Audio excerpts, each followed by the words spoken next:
여러분 안녕하십니까? 파워 인터뷰의 오미영입니다. 21세기 오늘날 세계를 움직이는 가장 커다란 힘 가운데 하나는 문화라고 할 수가 있겠습니다. 그렇기 때문에 세계 속에 빛나는 한국의 문화를 심고 발전시키는 것은 그 무엇보다도 중요하다고 볼 수가 있겠죠.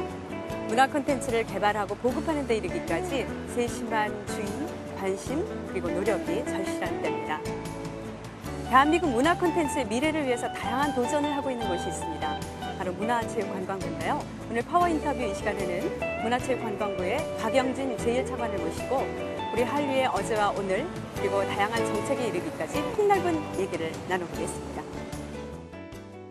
2000년대 드라마에서 시작해 아시아를 휘저은 한류가 이제 아시아를 넘어서 전 세계를 매료시킨 새로운 한류의 중심 K-POP, 그리고 온라인을 타고 질주하는 e스포츠, 배국에까지 그 바람이 불고 있다.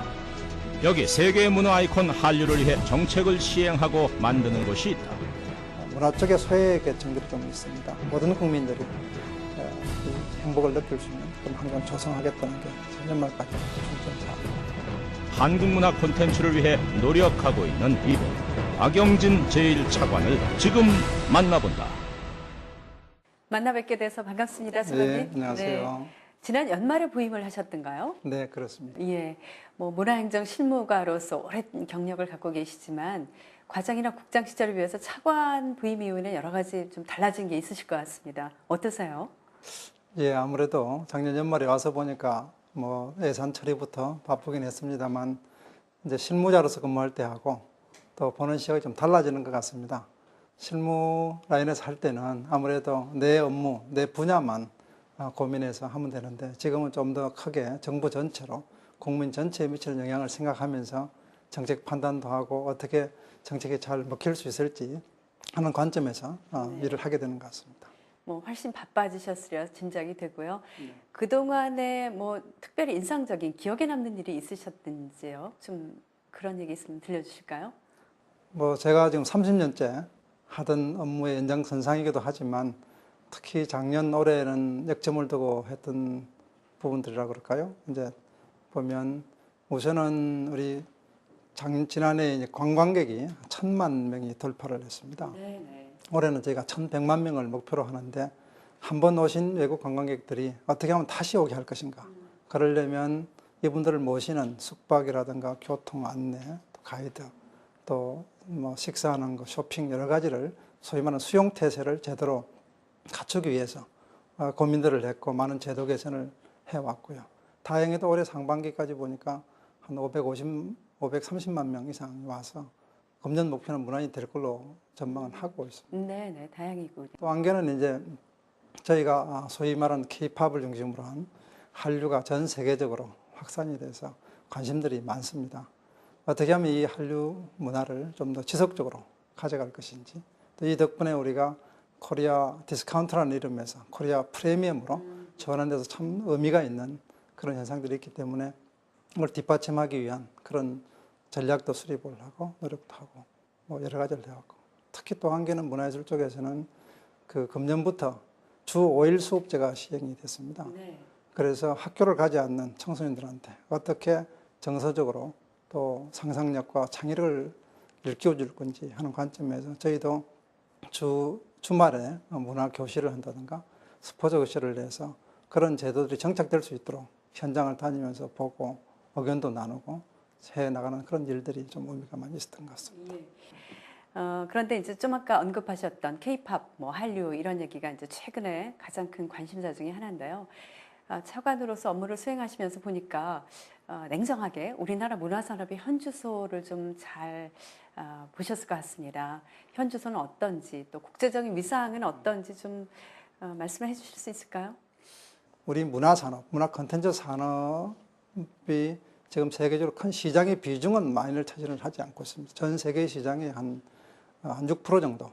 그래서 2013년 되면 한 9% 정도로 성장할 거로 기대를 하고 있습니다만, 옛날에는 저희가 영화를 봐도 외국 영화를 선호를 했고, 또 음악도 팝을 더 좋아했고, 만화도 일본 만화를 더 많이 선호를 했었는데, 그게 불과 10년 전입니다. 그런데 10년 후인 지금은 엄청나게 많이 바뀐 것 같습니다. 우리 문화에 대한 자부심을 느낄 정도로 K-팝 드라마, 영화를 통해서 또 많은 분들이 호응을 해주고 있고, 게임 같은 경우도 지금 세계 시장에 특히 온라인 게임 같은 경우는 한 26% 정도를 차지하고 있습니다. 중국이 30%대로 1위를 하고 있는데 우리는 적어도 2위 수준은 유지를 하고 있고요. 우리 문화산업 수준은 지금 저희가 잡아가기는 뭐하지만 적어도 문화적인 디스카운트에서 프리미엄으로 갈정대 기반을 닦은 그 수준은 됐다고 보고 있고, 다만 아직도 이제 좀 아쉽고 부족한 부분이라 그러면 우리 문화산업이 아무래도 아시아 중심에 전파되고 특정 지역에 한정돼 있어서 아직도 선진국들에 따라가려면 사실 상당히 시간이 필요하고 많은 노력이 뒷받침돼야 되겠다 생각을 합니다. 그 게임 얘기를 좀 오늘 중심적으로 해볼까 합니다. 일단 우리나라 게임 산업이 지금 차지하는 세계적인 위치, 뭐 세계 2위라는 위치 있습니다만, 뭐 발전 그동안에 이루어온 성과 어떻게 평가를 하십니까? 지금 성과는 이제 전체 시장 규모로 봐서도 그렇고, 또 저희가 컨텐츠 산업 쪽에 수출 같은 경우도 지난해 저희가 22억 불을 수출을 했습니다. 컨텐츠 산업 전체 수출이 41억 불 정도 되는데 그중에 22억 불이니까 전체 비중을 봐서도 한 53% 정도를 차지하고 있어서 저희가 어떻게 보면 우리 컨텐츠 산업을 끌고 가는 주력 산업이고 효자 산업이라고 볼 수가 있습니다. 그렇지만 아직도 이제 이 온라인 게임 분야는 그래도 IT망을 기반으로 해서 저희가 많이 발달하고 있지만, 다른 분야 기능성 게임이라든가 또 지금 시장이 바뀌었기 때문에 스마트폰을 다 쓰고 있지 않습니까? 그러니까 스마트 환경에 맞는 모바일 게임 이런 부분들은 앞으로도 많이 시장을 개척해야 될 분야이기 때문에 저희가 올해는 그 분야에 좀 역점을 두고 스마트 컨텐츠 센터도 만들고 또 모바일 게임 밸리도 만들어서 이 분야에 종사하는 분들 많이 모셔서 제대로 좀 더 한 단계 나갈 수 있도록 나름대로 협력을 하고 있습니다. 사실 게임이 산업으로서 이제 효자 역할을 한다는 건 상당히 뭐 반가운 얘기긴 하지만 청소년 교육이라든지 또 그들의 정신세계에 미치는 영향, 특히 이제 부정적 영향이 사회적으로 많이 거론이 되죠. 그래서 아마 문화체육관광부에서 그 부분을 많이 고심하셨을 것 같은데 최근에 하나 정책이 나왔더군요. 게임 시간 선택 제도라는 것인데요. 일단은 시청자 여러분께 저희가 화면으로 소개를 해드리겠습니다. 함께 보시죠. 청소년의 건강한 삶과 올바른 인성 확립을 방해하는 게임 중독. 게임 시간 선택제가 돕겠습니다. 게임 시간 선택제란 가정에서 부모가 설정한 시간대에만 게임을 하도록 하는 방식으로서 부모와 자녀가 함께 만들어가는 아이들의 미래입니다. 가족이 함께 만들어가는 게임 시간 선택제. 건전한 게임 문화 정착을 위한 시작입니다. 게임 시간 선택 제도, 새로운 제도죠. 네. 이에 대해서 좀 구체적으로 설명을 해주시죠. 그럴까요? 뭐 금방 말씀도 계셨지만 이 게임이 미치는 사회적인 그런 부작용 때문에 작년 말 금년 초에도 심지어는 학교 폭력과 연관해서도 말씀하시는 분들도 계시고, 또 그래서 뭐 많은 우리 게임 이용자들은 건전한 이용을 하고 있습니다. 그렇지만 일부에는 게임에 몰입을 해서 또 심지어는 모든 학업이나 일상생활에 지장을 받을 정도까지 이러는 부분도 있어서 어떻게 하면 그 건전한 이용이 될 수 있도록 할 것인가 하는 여러 고민 끝에 저희가 게임 시간 선택제라는 제도를 새로 도입하게 됐습니다. 그 제도는 간단하게 설명을 드리면 이제 청소년들이, 그러니까 만 18세 미만의 청소년들이 이용할 수 있는 게임을 청소년 본인이나 아니면 부모님 또 법정 대리인이 게임을 할 수 있는 시간과 기간을 정해서 게임을 이용하도록 하는 것입니다. 일방적으로 강제적으로 게임을 중단시키면은 그분들의 자율성도 해치고 그렇기 때문에 같이 부모님이 특히 자녀와 상의를 해서 언제 게임을 하고 언제는 안 하겠다 선택하다 보면 이런 게임에 지나치게 몰입하는 부작용도 줄어들 것이고 또 다른 측면에서는 가정생활도 건전한 가정문화가 형성되리라고 생각을 합니다. 그래서 그런 취지에서 자율성을 강조하고 부모님의 참여를 강조한 제도를 도입하게 되었습니다. 그러면 예전에 그 셧다운 제도하고는 뭐 어떻게 다른 건가요? 이제 작년부터 시행하고 있던 소위 말하는 강제적 셧다운제는 밤 12시에서부터 6시까지 모든 게임이 청소년들이 이용 모든 게임을 이용할 수 없게 강제적으로 차단을 했습니다. 그러니까 학생들 입장에서는 대단히 불만이 많았습니다. 우리도 선택할 수 있고 우리도 그 정도는 알고 있는데 우리를 무시한다. 소비자의 선택권을 너무 무시한다 하는 측면의 주장도 있었고, 또 더 나아가서는 이 게임을 하는 아이들과 부모님 입장이 많이 다릅니다. 부모님께서는 또 그냥 게임을 하는 것 자체 때문에 좀 우려를 하고 공부하는 시간이 줄어들까 봐 걱정을 많이 하시는 부분이 많고, 실제로 게임의 내용이 어떤지는 잘 모르십니다. 그런데 학생들은 그건 자기들은 내 공부하다가 잠깐 짬을 내서 게임을 하는데 그걸 못하게 한다 해서 여러 이제 의견들이 다른 부분이 있어서, 이 부모님이 좀 더 게임을 정확히 아시고 또 자녀가 어떤 걸 좋아하는지, 또 자녀가 한 만큼 필요하면 자유를 줄 필요가 있기 때문에 부모님들이 주체적으로 참여해서 하는 방법이 이런 부작용을 줄이는 가장 좀 방법이 아닌가 하는 차원에서 도입이 돼서, 이미 시행하고 있는 것은 강제적으로 못하게 하는 것이고, 나머지 시간에서는 그건 다 적용이 됩니다. 그렇지만 지금 이제 선택하는 시간 선택제는 말 그대로 자율적으로 선택해서 좀 건전한 게임 이용을 할 수 있도록 하는 제도가 되겠습니다. 셧다운 제도와 병행해서 이제 시간 선택 제도가 실시되는 것이고, 학부모들이 이제 관심을 갖고 이 시간 조절을 하면 되는 일이 남아 있군요. 그렇습니다. 홍보가 좀 많이 돼야 될 것 같습니다. 예. 그럼 이렇게 홍보가 돼서 많은 학부모들이 참여하고 학생들이 자율적으로 시간을 조절하면 어떤 기대 효과를 지금 갖고 계십니까? 문체부 입장에서는. 그 기대 효과는 크게 두 가지입니다. 우선은 강제적으로 뭐 그만둔다 이러니까 뭐 그 아까 말씀드린 것처럼 이용자 입장에서는 또 상당히 좀 그런 문제를 많이 제기를 하게 돼 있고, 그러다 보니까 이게 활성화가 안 되고 뭐 다 편법으로 뭔가 다른 방식을 자꾸 찾으면서 그러는데, 달리 이제 스트레스 풀 방법이 별로 없어지고요. 그래서 저희는 우선은 이 제도를 선택하면 자율적으로 선택하고 참여하기 때문에 부작용이 그야말로 없어질 수 있도록 할 것이다. 또 하나 중요한 것은 이제 가정의 문화가, 부모님이 자녀와 대화를 통해서 뭔가 풀어간다는 것은 새로운 가정 문화를 만들 수 있는 좋은 계기가 될 것이다 해서 효과가 분명히 있을 걸로 보이고 있습니다. 그래서 이 제도를 좀 많이 알려야 되는데, 저희대로는 벌써 케이블 TV를 통해서 광고를 하고 있고 각 언론에 보도를 하고 있고 하지만 아직도 좀 부족한 부분이 있어서 저희가 7월 말 8월까지는 각 그 가정마다 가정통신문을 통해서, 그 다음에 뭐 지하철 광고 등등해서 적극적으로 저희가 구체적으로 좀 알려드려서 참여하도록 유도를 하려고 합니다. 물론 이제 산업계에서도 많이 어려움을 호소를 해왔습니다. 그런 제도를 도입하는데 비용 부담도 사실 많이 들고요. 또 그래서 그런 부분들을 다 양해를 시키고 적극 참여를 좀 유도해와서 동참을 적극 하고 있기 때문에 이게 부모님과 청소년의 참여 그리고 산업계의 협력 두 가지를 합쳐서 이 좋은 제도를 좀 정착시키도록 저희가 적극 노력을 하고 있습니다. 이번에 이 제도가 잘 정착이 돼서 실제로 청소년 교육에도 많은 기여를 했으면 하는 생각이 드네요. 네, 그렇습니다. 네. 그리고 실제로 이제 청소년 1인 2기 캠페인을 벌이면서 건전한 청소년 문화를 선도하시겠다는 입장을 갖고 계시던데, 그것도 좀 설명을 잘 부탁드립니다.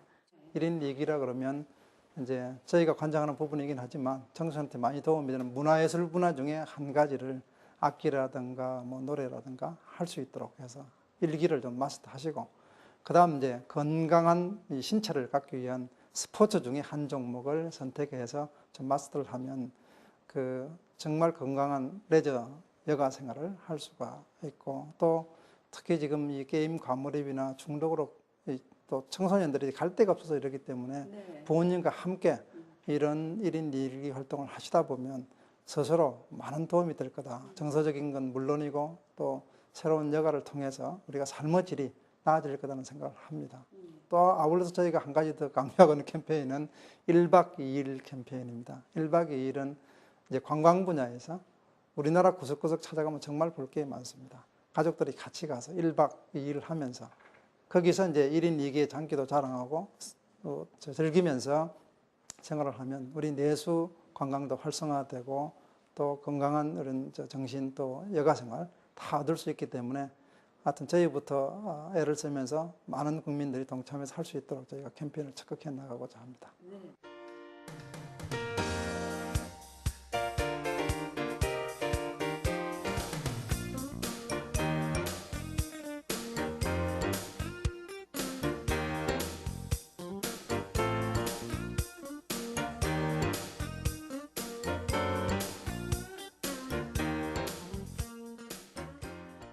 이제 또 문화 콘텐츠에 대한 얘기로 다시 돌아가 보겠습니다. K-팝과 관련해서 한류로 확산되고 유럽에까지 그 인기가 높아지는 걸 보고 상당히 자부심도 갖게 되긴 합니다만 지속성을 가져야 되지 않겠습니까? 네. 지속 가능한 성장이라는 부분이 우리에게 숙제로 남아 있는데 그런 의미에서 전략적인 접근이 필요할 것 같습니다. 네. 글로벌 콘텐츠 어떤 글로벌한 전략을 좀 세워놓고 계시다는 얘기를 들었는데 그 내용을 좀 소개해 주시죠. 금년도에 저희가 한류문화진흥단이라는 TF팀을 만들었습니다. 만들어서 이제 지금까지의 한류는 대부분 이제 대중문화 중심의 한류였기 때문에 이런 이제 분위기에 이제 편성했다기보다는 이런 분위기에 따라서 우리 고유의 전통 문화를 좀 현대적으로 창조해서 이걸 좀 같이 가져가는 방법을 찾기 위한 우리가 계획도 수립을 해서 발표를 한 바가 있고, 그 다음에 이제 순수한 이 아트, 우리 그 문화 예술을 가지고 또 세계로 나갈 수 있는, 지금 뭐 아시다시피 예를 들면 많습니다만 전 세계 이런 문화예술 분야에 나가서 활동하는 우리 젊은이들이 참 많습니다. 그래서 그런 분들 좀 더 뒷받침하는 것. 그 다음 아울러서 이제 아무래도 중심은 지금 컨텐츠이기 때문에 글로벌 컨텐츠를 좀 성장해서 나갈 수 있는 전략, 수립하는 이 세 가지를 저희가 이번 상반기에 많은 지혜를 모아서 전략을 준비를 했습니다. 그래서 이걸 통해서 저희는 일시적으로 끝나는 게 아니고 지속적으로 나갈 수 있다고 생각을 하고 있고, 또 중요한 것은 저희가 나가는 것만이 중요한 게 아니고 저희가 해외 문화를 발신하면 당연히 또 상대국의 문화를 우리가 수용을 해야 됩니다. 그래서 저희가 특히 유의하고 있는 부분은 쌍방향 문화 교류입니다. 그래서 단순하게 진출이 아니고 문화라는 건 교류를 하는 거기 때문에 물이 흐르듯이 우리께 더 관심이 있고 호응을 받으면 더 많이 외부에서 선호가 되는 거고, 또 그 과정에서 우리가 또 그 나라 문화와 정서를 알아야 또 같이 나갈 수 있기 때문에 저희는 그 나라의 문화를 우리가 소개하기 위한 작업도 같이 병행을 합니다. 그래서 그건 소위 말하는 혐한류나 부작용도 없애는 데도 신경을 쓰고, 또 우리 문화를 지속적으로 이제 알리고 교류할 수 있는 장으로서 해외의 많은 그 문화원, 그 다음에 또 세종학당이라는 우리 한글을 가르치는 분들이 많습니다. 그런 분을 통해서 좀 더 체계적으로 전략 나가기 위한 노력을 하고 있습니다. 그리고 이제 문화만 가는 게 아니고 사실은 이 문화와 더불어서 산업이, 상품이 같이 나가기 때문에 각 산업계에 있는 분야마다도 저희가 여러 번 회의를 하면서 어떻게 이걸 융합시켜서 더 크게 우리 걸 알릴 수 있고 또 코리아 프리미엄을 가져갈 건지 하는 부분에 대한 의견을 나눠서 끌고 갈 생각입니다. 네, 정말 거대한 그림을 그려놓고 하나하나 조각을 맞추듯이 해나가야 되는 긴 여정인 것 같습니다. 그렇습니다. 네. 근데 저희는 이제 방송 일을 하는 입장이니까요. 방송 콘텐츠에 대한 부분에 관심이 큽니다. 뭐 지상파 방송 콘텐츠 우수한 건 많지만 요즘엔 사실 그 케이블의 우수한 방송 콘텐츠도 많습니다. 그렇죠. 네. 문화체육관광부에서도 이 분야에 대한 지원, 뭐 소개 이런 것들 많이 해주실 걸로 압니다만 어떻게 그 분야에 대해서 생각을 하십니까? 네, 사실은 저희가 지금 이 한류 현상의 상당 부분은 이 방송 콘텐츠가 주도를 했습니다. 그래서 저희도 이 방송의 영향력, 또 이 드라마를 통한 이 상호 이해와 교류 증진이 얼마나 큰지를 잘 알고 있기 때문에 여기에도 저희가 정말 큰 관심을 가지고 잘 되도록 애를 쓰고 있는데, 최근에 방송 그 드라마의 수출 같은 경우도 2005년하고 10년 정도 대비해 보면 거의 2배 이상 수출이 늘었습니다. 그러니까 그만큼 호응이 많다는 거고, 또 국가에 따라서는 또 여러 문화의 차이가 있기 때문에 그 정세에 맞는 작품들이 또 많이 좀 소개가 되고 호응을 받고 있어서 다양한 작품들이 또 이 그 진출할 국가들 정서와 맞게 좀 제작이 될 경우는 훨씬 더 효과가 있다고 봐서 저희는 이제 이런 좋은 프로그램들이 만들 수 있도록 이런 생태계를 만드는 게 중요하다고 생각합니다. 이 제작을 위한 뭐 자본 투자 문제, 또 해외 진출을 위한 이 수출 판촉 문제, 그 다음에 또 더 중요한 것은 이 현장에 참여하는 분들이 정말 자부심을 느낄 만큼 그 진출한 대가가 돌아올 수 있게 하는 부분이기 때문에 또 이 처우 개선 문제 여러 가지를 좀 같이 종합적으로 우리가 뒷받침하려고 지금 하고 있습니다. 당장은 지금 좀 부족한 부분이 있겠지만 조금만 길게 보면 옛날에 비하면 그래도 많이 좀 진전이 되고 있어서 진짜 재능 있는 분들이 잘 활동할 수 있는 우리가 틀을 만들어주고 뒤에서 환경을 조성해 주는 게 정부에서 할 일 같아서 그런 측면에 집중을 하고 있습니다. 이제 올해 문화체육관광부에 가장 중점적인 사업이 남아있다면 또 소개하고 싶으신 것이 있다면 말씀해 주시죠.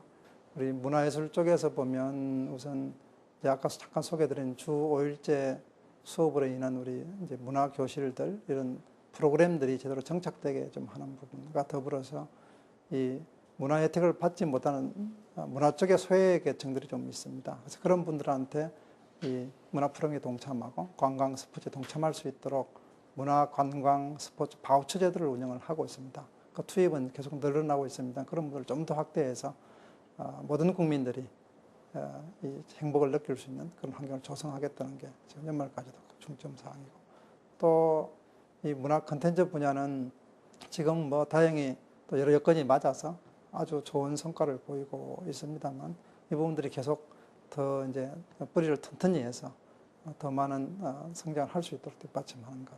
그다음에 이제 관광 분야 같은 경우도 관광도 사실은 종합적인 분야입니다. 분야인데 지금 저희가 지금 1,000만 관광객을 돌파한다는 그게 상당히 좀 이상적인 목표였는데 많이 앞당겨졌습니다. 네. 올해도 아마 1,100만 명까지는 충분히 가능하다고 보고 있고, 또 그분들을 위한 정말 수용 태세 또 손님 맞을 준비를 잘 해서 끌고 나가면 저희 부로서는 지금 저희가 내건 우리 행복한 대한민국, 문화로 강한 우리 대한민국을 만드는 데는 충분히 일조를 하리라 생각하고 마지막까지 최선을 다할 생각입니다. 네, 정말 너무나 많은 일을 수행하시니까 하루 24시간이 부족하실 것 같아요. 시청자 여러분께 혹시 하실 말씀이 있으면 이 자리를 빌려서 한마디 해주시죠. 우리 국민 여러분 다 잘 아시기 때문에 굳이 말씀드릴 상은 아니지만 저희가 사실은 그 어려운 시절을 거치면서 해외에서 원조를 받는 국가에서 이제는 우리보다 어려운 나라에 다시 지원을 해줄 수 있는 그런 나라로 탈바꿈했습니다. 제가 공직에 처음 들어올 30년 전만 해도 우리 상품이나 우리 문화에 대해서 코리아 디스카운트가 일반화되어 있었습니다. 지금은 여러분들 해외 나가셔도 코리아 프리미엄을 느낄 겁니다. 저희가 문화상품 $100 수출을 하면 일반 소비자가 아마 412불 정도 수출한 효과가 있다 그러고, 방송은 특히 $100 수출하면 1,600불, IT 기업들은 수출 효과가 있다는 통계까지 최근에 발표가 됐습니다만, 그만큼 저희가 이제 이미 국가 브랜드 또 높아지고, 거기에는 우리 온 국민이 이제 힘을 합쳐서 애썼던 그런 노력과 열정의 결집이라고 보는데, 저희가 좀 더 이런 추세를 이어나가서 정말 이 문화로 좀 강한 문화 선진국이 되는 이런 대한민국이 되도록 노력을 했으면 합니다. 저희가 지금 이제 GDP 2만 불 시대에 들어와 있습니다만 적어도 한 5만 불 시대로 넘어가려면 아무래도 문화가 중심이 돼야 된다고 생각을 합니다. 그래서 이 경제 선진국뿐만 아니고 문화 선진국이 될 수 있을 때까지 모든 분 또 우리 모두 힘을 합쳐서 정말 이 문화 대한민국을 만들어 나갔으면 하는 바람입니다. 많이 협조해 주셔서 고맙고 끝까지 동참해 주시고 또 많이 좀 봐주시면 고맙겠습니다. 감사합니다. 네, 오늘 말씀 여러모로 감사합니다. 네, 감사합니다. 네, 지금까지 문화체육관광부의 곽영진 제1차관과 함께 여러 가지 말씀을 나눠봤습니다. 대한민국 문화 콘텐츠를 위해서, 그 발전을 위해서 애쓰고 계신 내용을 들어봤는데요. 한류 열풍이 세계적으로 이어지고 있는 오늘날 우리가 우리 문화의 우수성을 널리 알리고 문화 콘텐츠를 더 발전시켜야 된다는 그런 중요성을 다시 한번 깨달은 계기가 됐습니다. 지금까지 파워 인터뷰였습니다. 여러분 안녕히 계십시오.